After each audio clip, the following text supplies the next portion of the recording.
If you ever see a ghost, don't be afraid. Just remember that they are not always what they seem. Sometimes, they are just a figment of your imagination. But other times, they are real.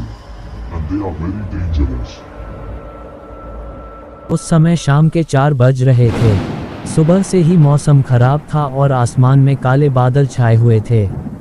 Taimur साहब, जो शगुफ्ता के पिता थे, office जाने से कतरा रहे थे, लेकिन जब उन्होंने देखा कि बारिश नहीं हो रही है तो वे ऑफिस के लिए निकल पड़े। साजिद शगुफ्ता के बड़े भाई थे। साजिद उस दिन कॉलेज से जल्दी लौट आया था और सो गया था। उसे रात में पढ़ना पड़ता था, इसलिए वह पर्याप्त नींद नहीं ले पाता था। इस प्रकार वह दोपहर में सोने की कोशिश करता था। वह सुबह 2 बजे उठा और खाना खाकर सोने चला गया। 2 घंटे और आराम करने के बाद वह बाहर चला गया।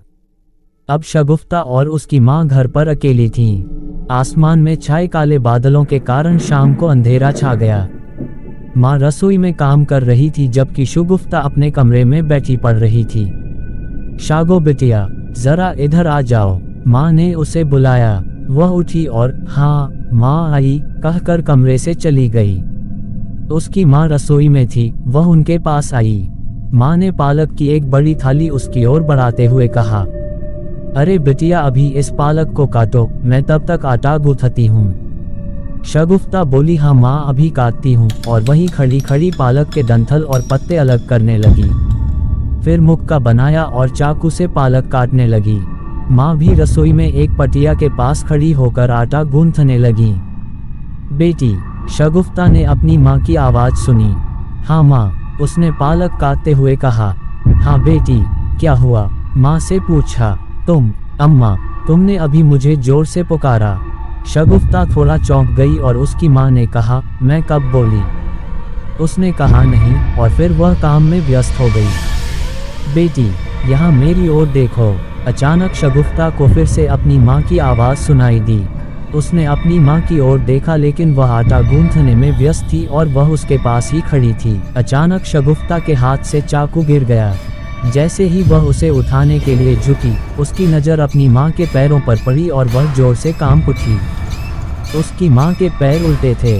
पहले तो शगुफ्ता को लगा कि शायद उसकी माँ ने अपना चेहरा उस तरफ कर लिया है, लेकिन उसने गर्दन झुका कर देखा तो उसकी माँ अभी भी दूसरी तरफ मुंह करके काम में लगी हुई थी।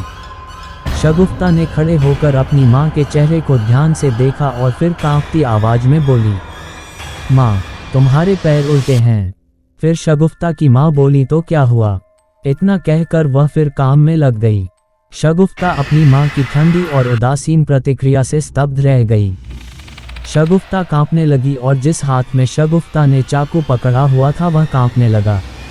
उसे फिर से उन्माद का दौरा पड़ने लगा। तभी अचानक उसे रसोई के दरवाजे पर दस्तक सुनाई दी। उसने सदमे से अपना सिर घुमा लिया और उसकी आंखें भय से फैल गईं। उसकी माँ रसोई के दरवाजे पर खड़ी थी। शगुफ्ता ने दरवाजे पर खड़ी अपनी माँ के चेहरे पर एक कांपती हुई नज़र डाली और फिर अपना सिर घुमाया और देखा कि उसकी माँ उसके दाहिनी ओर खड़ी है और अपने पैरों को उल्टा करके आटा गूंथ रही है।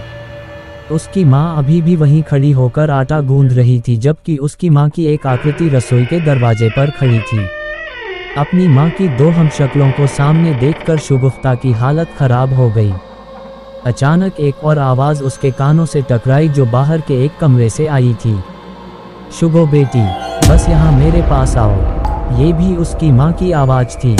शगुफ्ता कमज़ोर हो गई। तभी दाहिनी और उल्टे पैर खड़ी माँ अचानक अजीब तरीके से हंसने लगी। शगुफ्ता डर के मारे पसीने से भीग गई। माँ ने हंसकर उसकी ओर देखा और अगले ही पल उसके चेहरे के भाव बदल गए और एक भयानक चेहरे वाले राक्षसी प्राणी में बदल गई। शगुफ्ता की जोर से चीख निकल गई और उसने अपने हाथ का चाकू माँ के पेट में घोंप दिया। माँ के गले से कांपती हुई चीख निकली और पेट से खून बह निकला। माँ पेट पकड़कर जमीन पर गिर पड़ी। माँ का स्वरूप लुप्त हो गया। दूसरी हुबहू माँ, जिसका चेहरा भयानक था, शगुफ्ता ने पेट में चाकू मार दिया था। अब वह फर्श पर पड़ी दर्द से कराह रही थी। उसका चेहरा ठीक हो गया और पैर भी सीधे हो गए।